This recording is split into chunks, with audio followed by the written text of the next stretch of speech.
জীবনে সাফল্য অর্জনের জন্য শ্রীভগবদ্গীতার শ্লোক। অধ্যায় ৩, শ্লোক ১৯।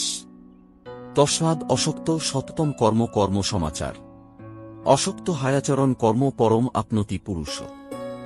অনুবাদ: অতএব কর্মের ফলের সাথে সংযুক্ত না হয়ে একজনকে কর্তব্য হিসাবে কাজ করা উচিত, কারণ আসক্তি ছাড়া কাজ করলেই পরমেশ্বর লাভ হয়। পাঠ: ভগবত গীতা শ্লোক অধ্যায় ৩, শ্লোক ১৯ আমাদের দায়িত্ব পালনের সময় আমাদের বিচ্ছিন্নতার গুরুত্ব শেখায়। এটি জোর দেয় যে ফলাফল নিয়ে উদ্বিগ্ন না হয়ে আন্তরিকতা এবং নিষ্ঠার সাথে তাদের দায়িত্ব পালনের দিকে মনোনিবেশ করা উচিত।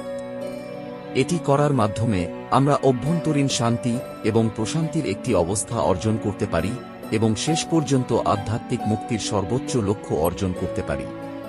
এই শ্লোক আমাদের ক্রিয়াকলাপের প্রতি একটি বিচ্ছিন্ন মনোভাব গড়ে তুলতে এবং অন্যদের এবং ঐশ্বরিক প্রতি নিঃস্বার্থ সেবা হিসাবে সেগুলি সম্পাদন করতে উৎসাহিত করে।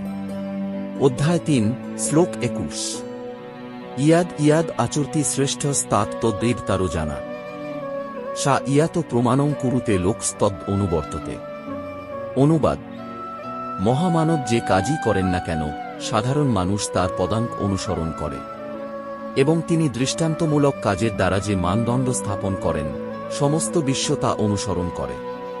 পাঠ: এটি ভগবদ্গীতার আরেকটি গুরুত্বপূর্ণ শ্লোক যা শেখায় যে লোকেরা যাদেরকে মহান বা গুরুত্বপূর্ণ বলে মনে করে তাদের কর্ম অনুসরণ করার প্রবণতা রাখে।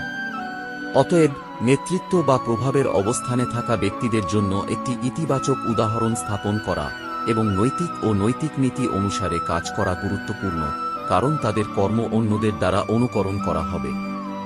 অধ্যায় ১, শ্লোক ৫০। সিদ্ধিন প্রাপ্ত যথা ব্রহ্ম তথাপ্নতি নিবোধ আমি, সমাসেনৈব কৌন্তেয়া নিষ্ঠতা জ্ঞানস্য ইয়া পরা। অনুবাদ: হে অর্জুন, আমার কাছ থেকে সংক্ষেপে শিখুন কিভাবে কর্মে পূর্ণতা লাভ করে মানুষ ব্রহ্ম পরম জ্ঞানের পরিপূর্ণতা লাভ করে। পাঠ: এই ভগবদ্গীতা শ্লোক থেকে শিক্ষা হল যে চূড়ান্ত জ্ঞান বা প্রজ্ঞা অর্জন করে এবং তাতে অবিচল থাকার মাধ্যমে একজন ব্যক্তি আধ্যাত্মিক পূর্ণতা অর্জন করতে পারে এবং পরম বাস্তবতা ব্রহ্ম লাভ করতে পারে। এটি নিজের ধর্ম বা কর্তব্য অনুসরণ করে অর্জন করা যেতে পারে এবং অন্যের কর্তব্য অনুকরণ বা সম্পাদন করার চেষ্টা করে নয়। আত্মোপলব্ধির চূড়ান্ত লক্ষ্যে স্থির এবং অটল ফোকাস রাখার গুরুত্ব জোর দেওয়া হয়েছে। শ্রীমদ্ভগবদ্গীতার এই বাণীগুলি সবসময় মাথায় রাখবেন, তাহলেই একমাত্র সম্ভব আপনার সাফল্য অর্জন এর পথে আপনি যা চান তাই পাবেন।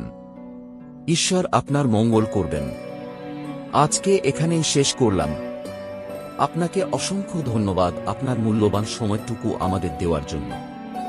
আপনাদের যদি এই ভিডিওটি ভালো লেগে থাকে তাহলে আপনি আপনার বন্ধু ও আপনার পরিচিত মানুষের সাথে শেয়ার করতে পারেন। এরকম আরও ভিডিও পেতে হলে চ্যানেলটি সাবস্ক্রাইব করুন।